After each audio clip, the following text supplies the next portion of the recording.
15 फरवरी 2024 को पूर्व विधायक डॉक्टर विनय जायसवाल के नेतृत्व में सैकड़ों चिरमिरी निवासी के द्वारा SECL क्षेत्रीय जनरल मैनेजर के ऑफिस के समक्ष क्षेत्रवासियों की मांगों को लेकर धरना प्रदर्शन किया गया। प्रदर्शनकारियों का उनका कहना था कि पूर्व विधायक विनय जायसवाल के कार्यालय में चिरमिरी के बंद पड़े कोयला खदानों को दोबारा खोलने की अथाह प्रयास किया गया था, जिसके नतीजे के रूप में 2 खदानों को निजी कंपनियों के द्वारा संचालित करने के लिए निविदाएं आमंत्रित भी की गई हैं। पर सरकारी खदानों में श्रमिकों को कम से कम 1 लाख रुपए का वेतन मिलता है, जहां निजी कंपनियों का वेतन अत्यंत कम है। यही नहीं, निजी कंपनी अधिकांश तौर पर बाहरी श्रमिकों को काम करवाते हैं। निजी कंपनी इस प्रक्रिया को बंद कर सिर्फ चिरमिरी क्षेत्र के युवाओं के ही रोजगार मौका दे, चाहे वह वृत्ति की नौकरी हो या अधिकारी वर्ग का, तभी निजी कंपनी यहां काम करने दिया जाएगा, अन्यथा नहीं काम करने दिया जाएगा। इस आंदोलन में नगर निगम के पार्षद रज्जाक खान सहित कई पार्षदगण एवं महिला पदाधिकारी के अलावा आम जनता भी मौजूद थे। इस संबंध में SECL चिरमिरी महाप्रबंधक नवनीत श्रीवास्तव ने कहा कि स्थानीय लोगों की मांग जायज है और हमारा भी हर संभव प्रयास रहेगा कि स्थानीय लोगों को मौका मिले। इस पर विवेचना भी की जाएगी। चिरमिरी की जो कोयला खदानें थी वो लगातार कई सारी जो माइंस है, पहले जो चिरमिरी का एक इतिहास रहा है कि यहाँ पर 13-14 माइंस चल रही थी। बाद में ये हुआ कि बेतरतीब माइनिंग करके, आधा अधूरा माइनिंग करके और कहीं कुछ दुर्घटनावश जो जहाँ कोयले का रिजर्व, बड़ा रिजर्व अभी बचा हुआ है, उसको बंद कर दिया गया। इसके बाद कभी किसी ने कोई भी शुद्ध उन माइंस को खुलवाने के लिए नहीं दी। चूँकि चिरमिरी हमारा कोयलांचल है और कोयले से पूरा रोजगार जो है चिरमिरी का चलता है। चिरमिरी का व्यापारी हो, चिरमिरी का मजदूर हो, चिरमिरी के छोटे काम करने वाले लोग हों, पूरी की पूरी चिरमिरी की जो बसाहट है वो कोयले के ऊपर उसकी निर्भरता है। इसके बाद भी कभी भी किसी भी जनप्रतिनिधियों ने इसकी तरफ ध्यान नहीं दिया।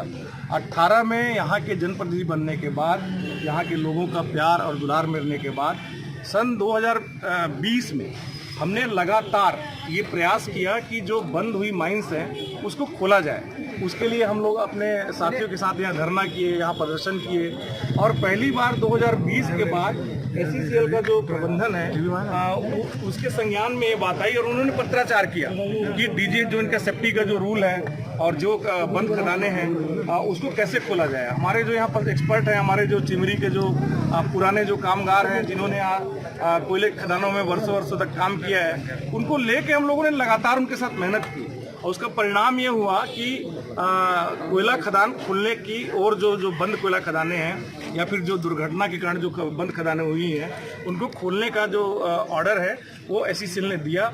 इनके साथ ये लगातार प्रयास करने का ये फल हुआ कि अब वो खुलने के कगार में है। खास करके 2 खदानों का तो टेंडर भी हो गया है और उसकी प्रक्रिया चालू हो गई है।